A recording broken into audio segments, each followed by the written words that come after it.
अस्सलाम वालेकुम व्यूअर्स। आज की वीडियो में मैं अपनी एक व्यूअर राबिया की फरमाइश पे वुडन डोर क्लीन करने के लिए एक डीआईवाई शेयर करने वाली हूँ। लकड़ी के दरवाजे हाथ लगने से मैले हो जाते हैं। ये मेरी किचन कैबिन है और इस पे भी स्लैब के ऊपर से पानी गिरने से या डर्ट वगैरह लगने से, हाथ लगने से ये इस तरह से मैली हो चुकी है। जिसको आम कपड़े से या गीले कपड़े से साफ़ करने से भी ये साफ़ नहीं हो रही, पक्के निशान लग चुके हैं इसके ऊपर। तो इनको क्लीन करने के लिए मैं एक डीआईवाई बनाऊंगी जो कि घर में मौजूद सिर्फ 2 चीज़ों को यूज़ करते हुए ही हम तैयार कर लेंगे। सबसे पहले मैंने बेकिंग सोडा लिया है। ये 1 टेबलस्पून हमने बेकिंग सोडा लेना है। आप अपने दरवाज़े या कैबिन वगैरह के अकॉर्डिंग इसको तैयार कर सकते हैं। अगर ज़्यादा की ज़रूरत हो तो ज़्यादा बना लें, कम हो तो इसको हाफ़ कर लें। ये 1 टेबलस्पून भर के बेकिंग सोडा ले लिया है और साथ में हमें चाहिए होगा कुकिंग ऑयल, जो भी हम खाना बनाने के लिए यूज़ करते हैं। ये हम 2 टेबलस्पून लेंगे। ये देखिए, अब इनको हमने अच्छी तरह से मिक्स कर लेना है। कुकिंग ऑयल से बहुत अच्छी शाइन आती है वुड पे और बेकिंग सोडा जो है ये जो दाग धब्बे हैं वो उनको उतारने में मदद करेगा। जो बेशक जितने भी पुराने हों, बेकिंग सोडा की मदद से वो सब के सब उतर जाएंगे।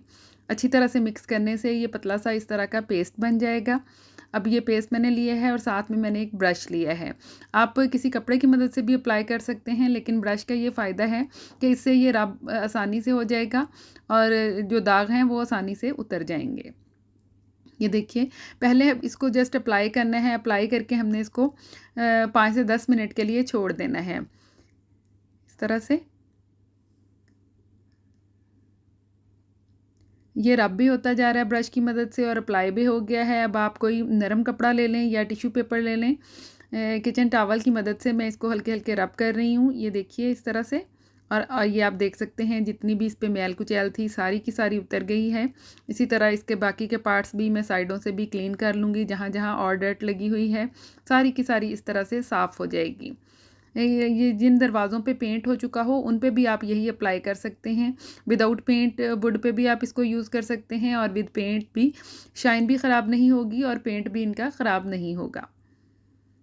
ये देखिए, इसी तरह से जहाँ पे ज़्यादा है वहाँ पे थोड़ा सा और रगड़ लेंगे और इसको बहुत ही अच्छी तरह से हम इसकी मदद से क्लीन कर लेंगे। ये आप देख सकते हैं। ये आपने इसको पहले भी देखा है, इसके ऊपर कितनी डर्ट जमी हुई थी, कितने हाथ लगने से निशान बने हुए थे और अब ये सारे के सारे साफ़ हो चुके हैं।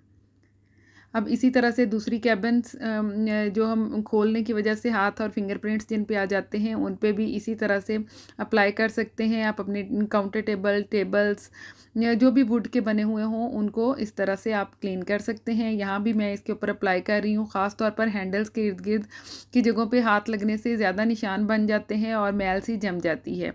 इसको आप बहुत ही आसानी के साथ इस तरह ब्रश की मदद से अप्लाई करें और जस्ट टिश्यू से इसको साफ़ कर दें तो ये शाइन भी आ जाएगी। ये आप शाइन देखें कितनी ज़बरदस्त शाइन आई है, ये ऑयल की वजह से है। और जब आप इसको मज़ीद टिश्यू पेपर से साफ़ कर देंगे तो ऑयल भी निकल जाएगा और जो डर्ट है वो भी साफ़ हो जाएगी। ऑयल इसके ऊपर जमा हुआ नहीं रहेगा, जस्ट शाइन बाकी रहेगी। ये देखिए, अब जहाँ आपको लग रहा है जहाँ से रब नहीं हुआ वहाँ पे मज़ीद इसको हम थोड़ा सा रब कर देते हैं इस तरह से। और अब इसकी शाइन बिल्कुल इक्वल हो गई है, एक जैसी चमक आ चुकी है, इसमें मैल भी साफ़ हो गई है।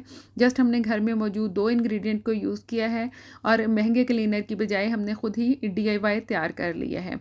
इसी तरह से मैंने ये टेबल भी क्लीन कर ली है। मेरी डाइनिंग टेबल भी वुड की है, उसको भी मैंने इसी तरह से क्लीन कर लिया है इसी डीआईवाई की मदद से।